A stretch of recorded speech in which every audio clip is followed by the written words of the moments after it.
was, but most people weren't in on it, and it wasn't very developed. So we're going to jump in, but actually, you know what the last thought of that?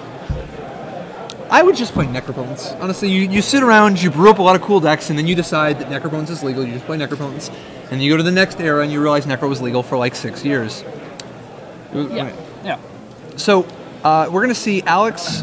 On the left, we have Alex Mukhar playing a blue-black, kind of I always love this one, the Heartless Summoning deck.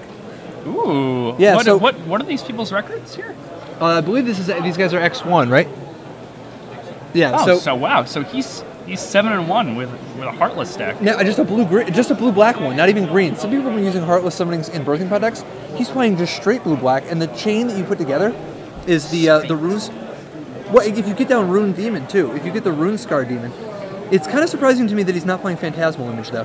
I think that a single copy of Phantasmal Image is just so powerful in these style of decks. He does have Evil Twin, which does a similar functionality, and actually he's got Metamorphs too. Never mind, he doesn't need the Phantasmal Image. He has the Metamorphs, because the whole game you play your Rune Scar Demon like on turn 5 because of Heartless Summoning, and then next turn you just go Metamorph it, Evil Twin it, and you just have, because each Metamorph costs 1 mana, and each one makes a copy of Rune Scar Demon. I mean, it's a very, very, very powerful play, and same with Sphinx too. Chaining these things together, it's gonna be really exciting to see if he can keep up. You know.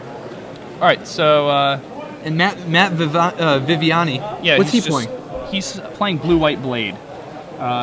Pretty straightforward. Yeah, he's got a couple of midnight. Yeah, very, very straightforward. It's 2 Midnight Hauntings. Now, in the game so far, both players have just played lands. We've had Alex cast Think Twice, Time Spiral Think Twice, which I appreciate. Absolutely.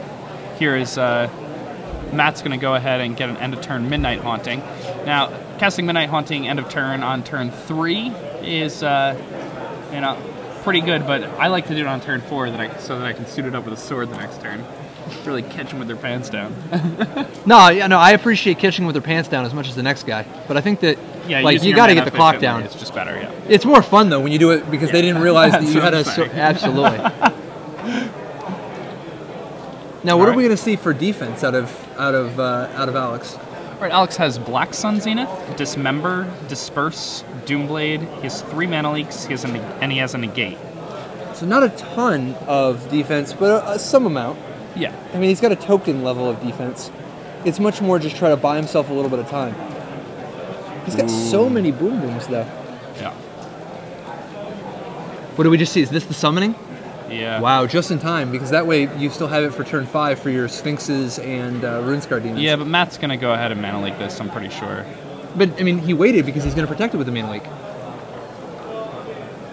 Right? Like, isn't the card on the far left, I hope that's Mana Leak.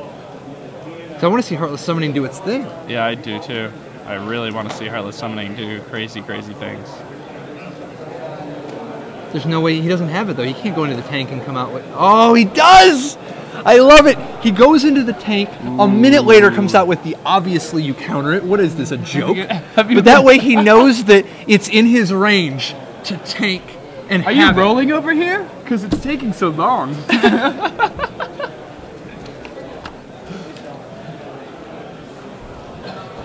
Yeah, and there's a Mirror Crusader, and you know what I'd like to see this turn? A Sphinx? I would like to see a Factor Fiction. Do you know how much fun it is to split Factor Fiction piles? I haven't done that in so long. It's more fun to make the other guy do it. Yeah. I don't know. It's kind of fun. I like doing it. I would like to have to split a Factor Fiction pile, but get the cards. Another Heartless Summoning. This is going to be real nice.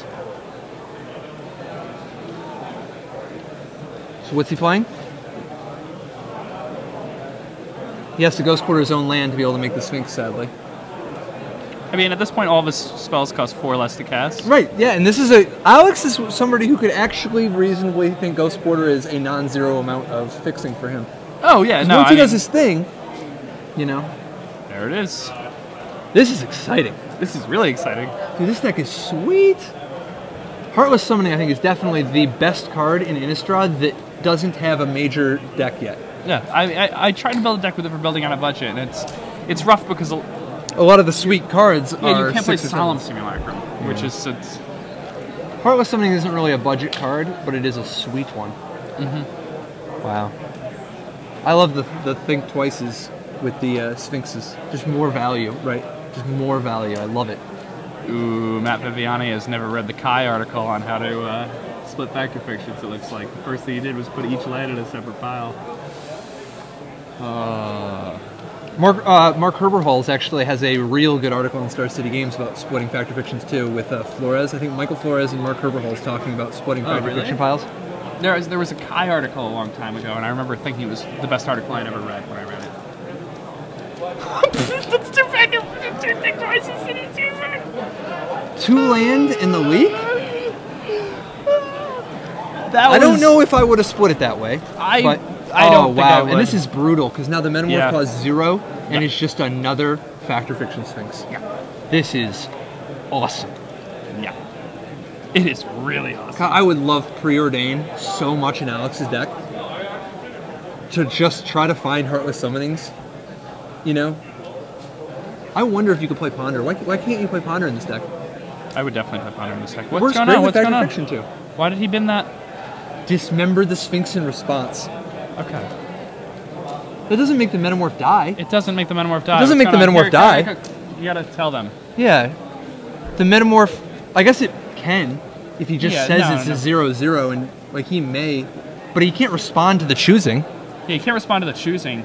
If he asked him what he was choosing with the thing, then it's in play. The Metamorph is in play.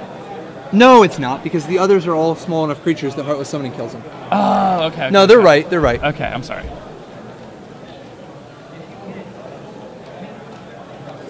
Wow. What's that? No. It's actually right. They're right. It's actually right. The Heartless Heartless Summoning Summonings- everything -2/-2. Yeah. So whatever they said, it still worked out. I keep wanting Heartless Summoning to also give all the creatures flash, because it keeps feeling like Olurin. So I want it to really be Olurin, you know? How sweet would that be? Matt attacked with the Mirror Crusader and just like the army of Sphinxes dropped out of the sky and cast Factor Fiction.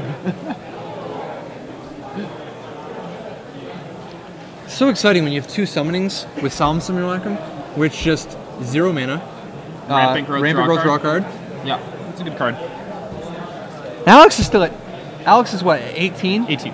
Okay. Yeah, Alex is at 18.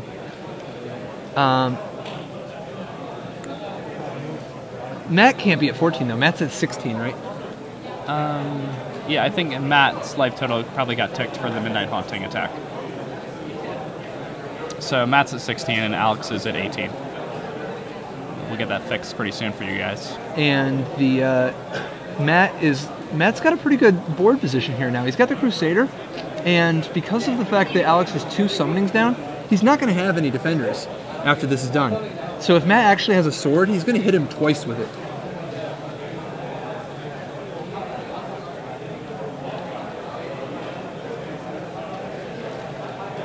They're probably asking if he's supposed to be Rampant Growthing first or drawing a card first, and the answer is that he's supposed to be drawing a card first. Yes. And I'm also not sure if they're asking about. No, I'm certain that's got to be what they're asking. Yeah, like which he has to do first. Oh, did he actually already search? Because if he already searched, he could try arguing. He just chose not to draw the card because it's optional. But it's weird because the card's not in the graveyard. Mm-hmm. Yeah, so they make him draw the card.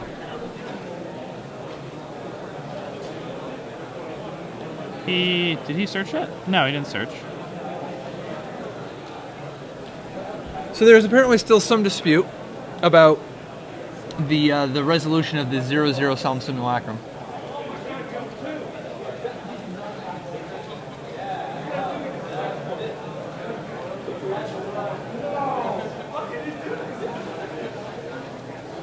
Are they going to not let him draw the card?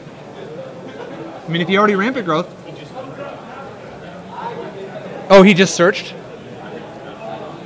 Yeah, because I guess, I mean, Matt could be arguing that because he didn't draw the card that he declined to draw the card. You know, even though it wasn't in his graveyard before. Did he search for the land yet, though? I think he already did. I think that he already did. Oh, yeah, because he... Because Ghost Quarter, yeah, he had one less land. Ghost Quarter.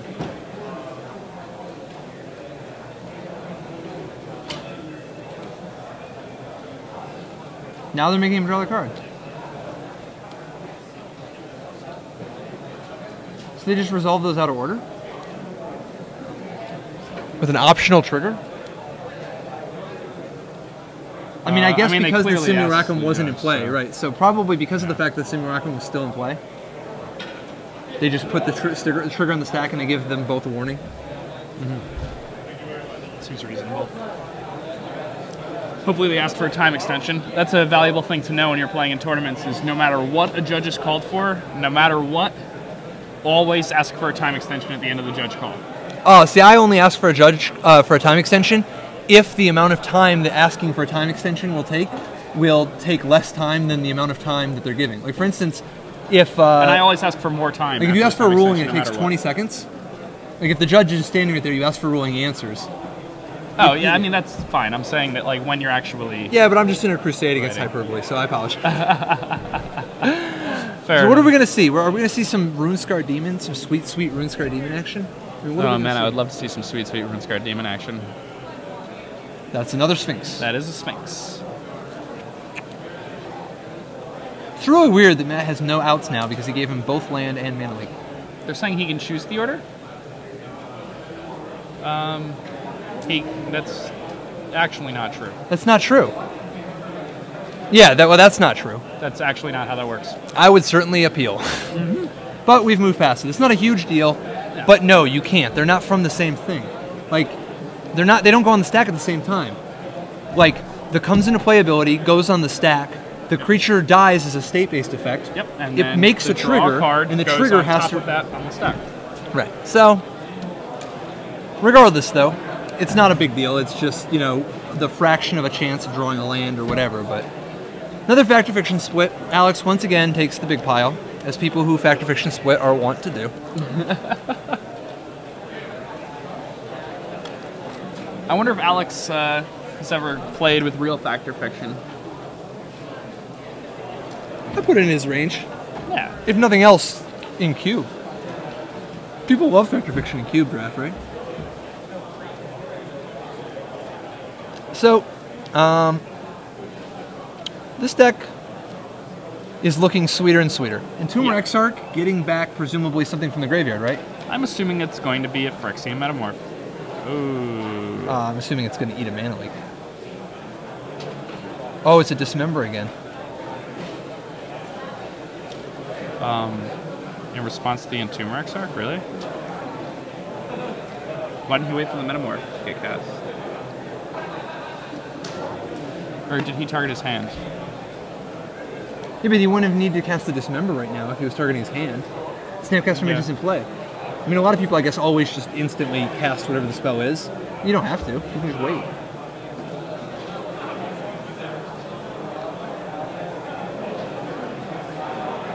So did he do it in response to the casting of Entomber Exarch? Yeah. It's weird. That is really weird. How's Alex at 8? The beats. So that's game one. But wasn't he at... He was at 18 the turn before, though. And he took 6. 12.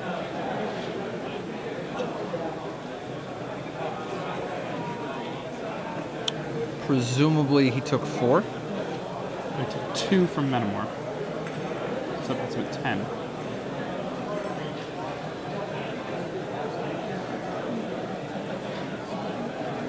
Turn 3, he cast Midnight Haunting. Turn 4, he attacked for 2 and played a Crusader. Yep, so he's at 18. Then he went, all that fun stuff happened, and at the end of the turn he was at 16 for the Metamorph. Then his opponent's turn, his opponent attacks him for 6. Maybe the last thing we saw was a second Metamorph being cast. Like the Entomber Exarch, and that's why he did the Dismember play. He just said, I'm going to Entomber my Metamorph or something. Okay. And then the Dismember, he just shows, oh, you're dead on board. Well, this is confusing to watch. So what are we going to see out of the sideboard? I mean, Viviani playing a fairly stock blue-white blade deck. He's not going to know for sure what all to bring in, but he's going to bring Celestial Purge for sure. He's going to be happy that he has one of those. He's going to want Oblivion Ring for sure. It's Fatties or the Heartless. I'm not sure if he brings in the Revoke Existence, but I think he probably does because of Sound Simulacrum and Metamorph. as well as obviously Heartless Summoning. Dismember looked so good for him game 1, he'll probably bring the 3rd copy in. Overall, basically a lot of ways to attack that Heartless Summoning element of it. What's Alex bringing in? I'm just going to bring in an extra Massacre Worm. He's going to bring in... I'm not sure if he brings in Death Mark. He wants... Yeah, I guess he does. He has to. He has it. Why else would he have it? Well, I don't know. There's not very many good targets. Hero? That's it, though. Yeah, and Hero's not even that good against Alex, so... Yeah, I'm not sure you bring in Death Mark because, like, Death Mark's much better against green-white, where you can hit Birds of Paradise or Avacyn Pilgrim. Yeah. But, like, here, you can't, like... Literally, Hero is the only not embarrassing target. Blade Splicer? Midnight Haunting? Mirren Crusader? No. I mean, I guess you could bring it in. You could. But it's, Zenith? I like Zenith. I like Zenith also. I like the Massacre Worm. I like the Zenith. I like Doomblade. Doomblade's fine. Yep. I mean, like, you might hit the guy's spell skite anyway. It's not great, but you gotta have something. Mm-hmm. He doesn't really... He probably brings in a Nihil Spellbomb. You think so? Just to get a small amount of value against these Snapcaster mages? Yeah. I mean... He's really kind of weak to Sword of Feast and Famine. Yeah. Like, doesn't really have a lot of... I'm surprised he doesn't have any Ponders. Ponder seems like it'd be pretty good. Like, all you want is Heartless Summoning. And it's actually a commando combo with Runescar Demon or Sphinx of Uther. You know, like, either way to reset the top of your library.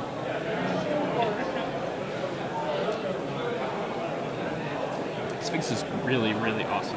I almost wonder if Forbidden Alchemy has a place. It's a little bit slow. I played Forbidden Alchemy and Ponder, and I made a blue-black deck. Blue-black Heartless Summoning that was building out a budget a few weeks ago. And I played Ponder and Forbidden Alchemy. But... Building on a budget, by the way. For aspiring deck builders who are...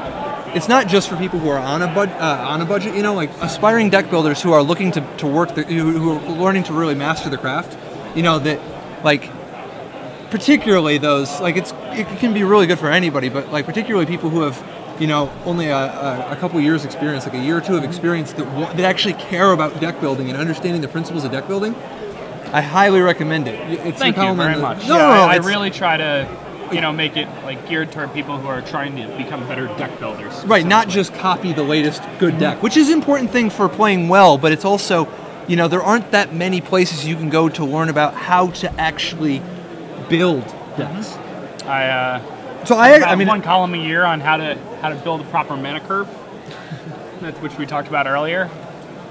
And for what it's worth, building on a budget is actually one of the, I consider it to be a strategy column, but it's one of the columns that I actually read every week, just because I love deck. But it's not as a favor to you, so you don't need to thank me. It's for my own benefit, because you do. I mean, plus the fact that there's actually some sick technology. I mean, that's where you know, one of your building on a budget decks that was a budget deck was the Pyromancer's Ascension deck that Guillaume Metignel said. He's like, yeah, you know, read the column, added Jace's to the sideboard, and top 8 or made the national team. I mean, the deck was really good. Absolutely. But anyway, the point is the learning the fundamentals of what sorts of things should you look for in the new card pool. How do you go about figuring out what the problems are to even solve for your deck? You know. So, and that's just I only mention it because, like, I mean, the fact that people ask me often about where they can, you know, that's one of the best places. Conley Woods is another good one for learning how to build a deck, and Mike Flores is another really good one. His column on Star City, the one it's more of a reporter thing he does in the Wizards page, but as far as like reading his column, he definitely walks you through the thought process behind why he's making the decisions he is. Anyway, I don't know. I just love building decks. So do I. Building decks is the best. Dude, it's like Mark Herberhole says. He's like, love brewing more than life itself. Because there aren't many of us who just love brewing more than playing even. I think there's actually a surprising number that are kind of under the radar who are just the next generation of like deck builders. Marino, Mark, you, me. So we're on turn 2. Races. Alex is at 2 mana with no Heartless Summoning. How could you be so heartless? Ooh, but Matt on the draw kept a one-lander and didn't get a second land, and had to discard a mana leak. This is real bad. Yeah. What's your 7 cards got to be to keep? Only planes. I just don't. So... I really don't. Well, no. If you had 4 Gataxian Probes, if you have 4 Gataxian Probes, a Plains, and 2 Snapcaster Mages, in this matchup where your life total doesn't matter, why not? I guess so. Let it ride! But That's an 8-card hand anyway. No, that's a 9-card hand. That is a 9-card hand. That's a good hand. That's a 9-card hand. That's a good hand. That's a good hand. That's no a idea good. what it's gonna All right, so Solemn Simulacrum coming down before Matt's second land. Oh, lucky. The second land, just in time. So, do you think Alex goes ahead and Frost Titans to lock down one of those lands? I think that's probably the strongest play in this Or is he spot. going to walk into another Mana Leak? I mean, Matt already... Why does Mana Leak the cards you discard here? I mean, sure you do. I bet you do have a boatload of Mana Leaks, but it's hard to discard a Mana Leak in this position. Because Mana Leak's always going to be a stone cold killer for... Yeah, against Alex's deck? Yeah. Problem is, now he can't even cast his spells because he has to hold up these Mana Leaks, and he even discarded one of the leaks, so he can't keep this up forever. Midnight Haunting would be sweet, though, as an instant speed threat. Not that it's going to matter, because Alex is definitely going to work him and run him out of counterspells, you know? Yeah, just run him through a ringer. Yeah, I definitely think that he is definitely a small favorite to pull off the game where he had 5 mana, while Matt had 1.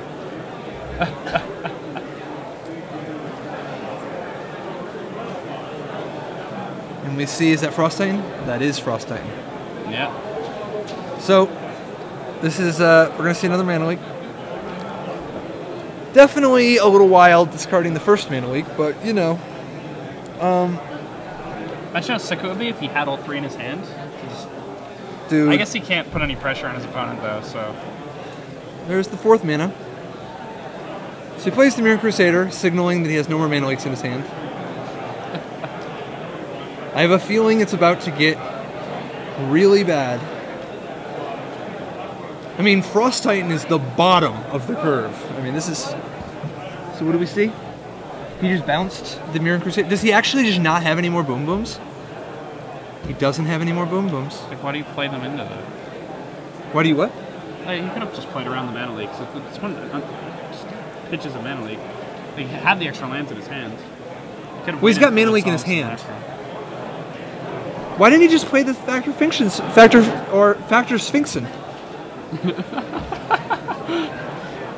Factor Schmiction? The Factor Sphinxin. You know, it's like, I don't know. Why not just cast that guy? You remember when a 5/5 flying for 7 mana was like a first pick rare, and now you get a Factor Fiction for free, and it's like not even that great. It's still a bomb, but yeah, I don't know if I would call it not that great. I think I would more call it unbelievable first pick bomb.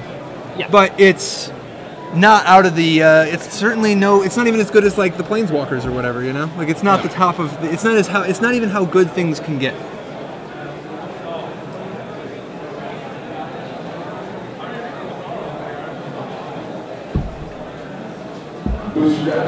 Oh, so part of Alex's little game here is that he wanted to bounce it and counter it on the way back down. Mm-hmm. Completely preserving his life total, probably figuring, you know what, I can Sphinx whenever I want. Is that a Revoke Existence? It is. It is. Not the most effective against Simulacrums, but not the worst. At least it doesn't draw the card. It could certainly be worse. Alex's deck is a good example of the kind of deck you do not want to face when you're playing spot removal deck.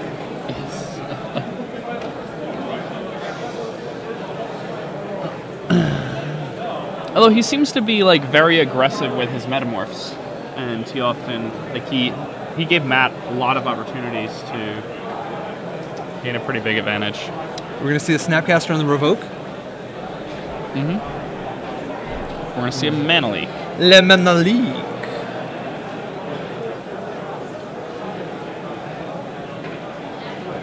I mean, that card in his hand, is that card just not Sphinx? Maybe he just has... I think it's a Snapcaster Mage.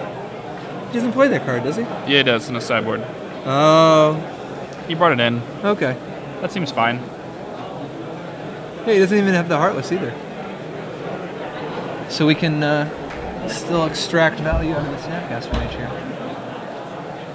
Buried Ruins for value, getting back Solemn Simulacrum. Buried Ruins is a real cool card. I like that card a lot. Well, I think it's a lot more interesting than Academy Ruins. I mean, Academy Ruins is cool from a deck building standpoint, but it's highly repetitive, obviously. Buried Ruins, it's not super powerful, but it's actually kind of nice that it does something that you know, it is a nice another way to get edge that a lot of people will overlook. He's thinking once. He's thinking Thinking twice. again. Thinking twice, I guess is the name of the card.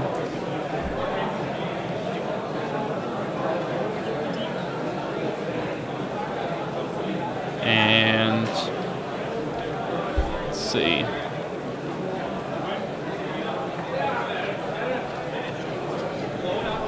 Alex's deck seems so well set up for attrition type battles. Oh yeah, we're just casting Solemn Simulacrums and like the Sphinx, yeah, and the Demonic dragons Tutor, with and demonic tutors and and factor Tumor Exarch, and Evil Twin, and Snapcaster Mage, Massacre Worm, Massacre, Frosty. Think Twice, all that. Need to get that.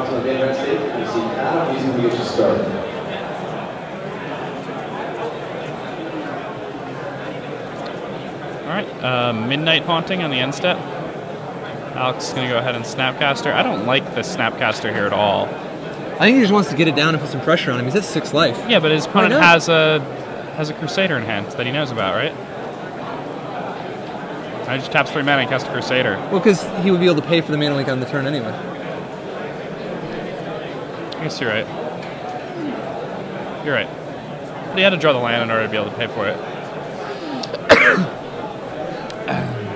So we have Mirren Crusader facing down a Simulacrum and a Snapcaster Mage. A bazillion mana, so Alex has about 18 boom boom live draw insane creatures that he can. Not gonna be good. Is that a Metamorph? Is he copying the Snapcaster Mage? What does he have in the graveyard to get back? Disperse? Disperse, why not?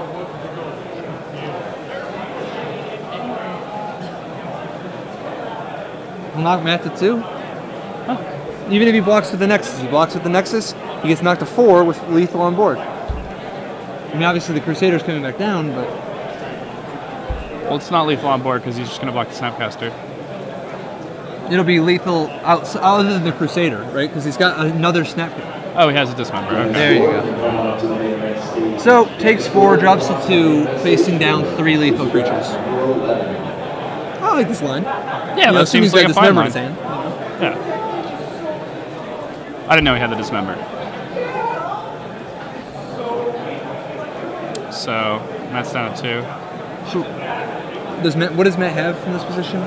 He doesn't have Wraths or Days or anything, right? Or Timely? None of that? There's no way he has those cards against. Oh, this is after board, though, right? Yeah. Packs it in. The blue-white blade decks really are another example of those tempo-based decks, like the blue-red, where, you know, like sometimes they end up on the more controlling side where they're playing Day of Judgments or whatever. But for the most part, like especially the new ones with the Heroes and the Crusaders, they need to stay ahead of you. They can't really catch up. Yeah, like they're the very goal good is you're trying to put something down and then stay ahead. It's like the blue-green decks from Invasion Black Constructed. That's exactly how they play. It's these decks are really good though because you know they're taking advantage of like the weaknesses that the format has. Mirror Crusader is really the only thing keeping Wolfrun decks in check right now. And if it weren't for Mirror Crusader, those decks would just run over everybody. It's tough because, I mean, what about like, I mean, Lash Writhe is pretty good too. Like Lash Writhe on the Infect creatures. Oh yeah, I mean, but that's something. kind of like the weird thing is, even though I like playing the Mono Black Infect deck and I like brewing it, I feel like it's a really obvious deck, and I don't feel like it's like there's really not that much brewing room, even though I don't know if you agree with that, but No, I think you're right. I think that if you go down Infect, it kind of pulls you in a certain, like you have to make decisions like Victim of Knights and Doom Blades, like how many of each, and, but it pulls you in a certain direction. And I think it's interesting that a lot of people didn't find the Whispering Spectre element initially, you know, because it's such a different world now where everybody just has one toughness creatures compared to the old world where people were playing Cunning Spark Mage and Searing Blaze and Lightning Bolt and like, I mean, an Inferno Titan. I mean, it's a very, Pyroclasm, I mean, it's a very different world now. And yeah, I mean, post-board on Magic Online now, a lot of the time I'm siding out my Whispering Spectres and my Plague Stingers. Oh, yeah. Oh, and everybody else is like boarding in Gutshot or whatever. Yeah, and I'm bringing Phyrexian Vat Mothers, and then I just have Skitherex's Phyrexian Vat Mothers. And Crusaders, and they're like, Crusaders. wow, Geist Flame isn't really that good against you. No, not at all. Hey, Geist Flame aspires to combine with Incinerate to kill Skitherix despite regeneration. Yeah, that's their plan. Alright, so Matt on the play leads with Nexus. Alex, just to Darkslick Shores. We have a turn 2 Spellskite. Gets to stick with Spellskite. That's pretty good. It's going to help make sure that the Crusader, the Crusader or the hero eats the Doomblade. It's going to eventually anyway. Get it out of the way while you can't get blown out by some counterspell or something. Taxian Probe. Let's see what he's working with. Okay. Right out there. Now he does have the Death Mark. You're right.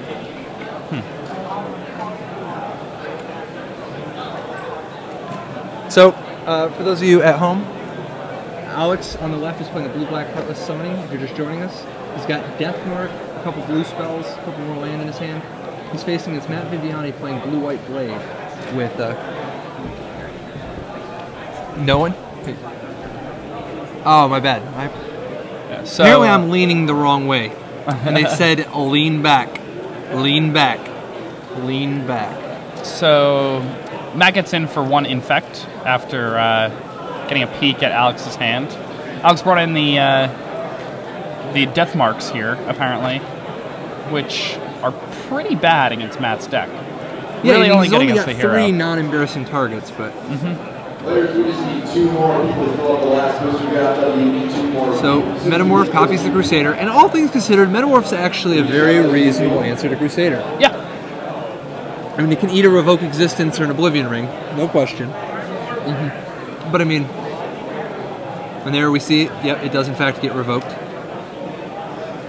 And Alex is going to drop down to 16 here. Blade decks traditionally have done very well with sideboarding. They have really good options, you know, like efficient answers like Revoke, Divine Offering, Flash Freeze, Purge. Just I don't. You don't there want we the have. There, well, I'm saying that there, Alex cast Solemn display. Simulacrum into a Mana Leak, and it was very obvious that his opponent had the Mana Leak because his opponent, who had it the previous turn, hit with the Nexus, hit with the Nexus, just didn't. So I feel like there's no reason to play into it there. Maybe like if he has a Frost Titan in his hand, he might just be trying to draw it out. Like you got to yeah, get rid of if he has a Frost Titan in his hand, then it's the right play. See now there's no way he has a counterspell. He has the Frost Titan in his hand. It was the right play. Yeah. I gotta give people more credit. I really do. So, Matt draws. He's got 2 Crusaders. One's currently locked down by the Frost Titan. 5 land, including 2 Nexus. Things are going to start slipping out of hand, though, especially if Alex starts dropping 7s. That's the big problem. Like, the 6s are the early game. Yeah, I mean, I think the big game here is the Massacre Worm. Massacre Worm is a tough one. Yeah. That's an answer to Crusader. Yeah, and I mean, he has 2 of them in his deck post board. What I would give for a Ponder, man. So he actually leaves 1 Nexus home, telegraphing Snapcaster Caster. Mage. Yep. You think he actually has it? Yes. Of course he does. And you can't get around it with Frost Titan tapping a land, because you can still Snapcaster off those land and just have the leak later in the turn, you know? Yep. I mean, if they... They don't play into it, of course. It would cost you your Snapcaster Mage, but it does buy you the turn no matter what. Come on.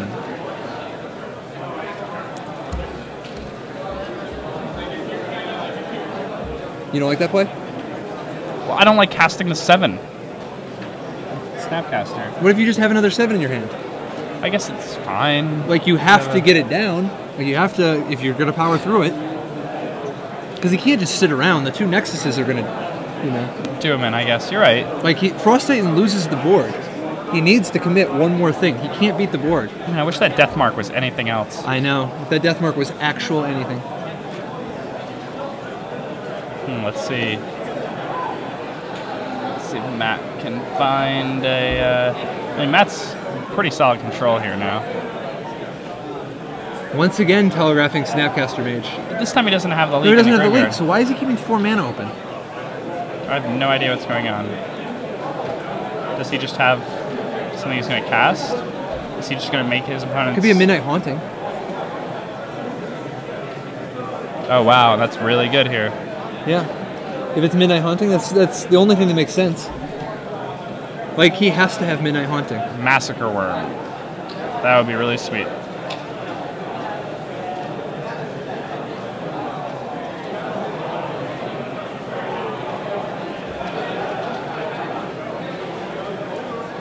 So, Alex down to 6 life with 3 poison counters. Just a Frost Titan, but a bazillion mana. I think he's dead. Deathmark rotting in hand. Yeah, I mean, Matt just attacks with everybody next turn, and Alex is... Matt definitely beats the board. Alex has to have something in his hand that does something. Otherwise, he loses to the board. I think Alex only has 2 cards, and it's Mana Leak, Doomblade, or Deathmark. But if it's Mana Leak, Deathmark, he can't do anything anyway.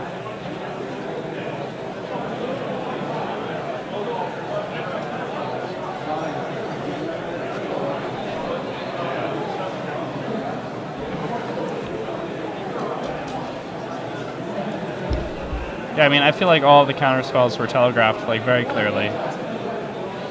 And... Yeah, I mean, I don't know. He's got to do something, like... Yeah, it looks like he only has 2 cards, and they are Deathmark, Mana Leak. So he's just going through the motions right now.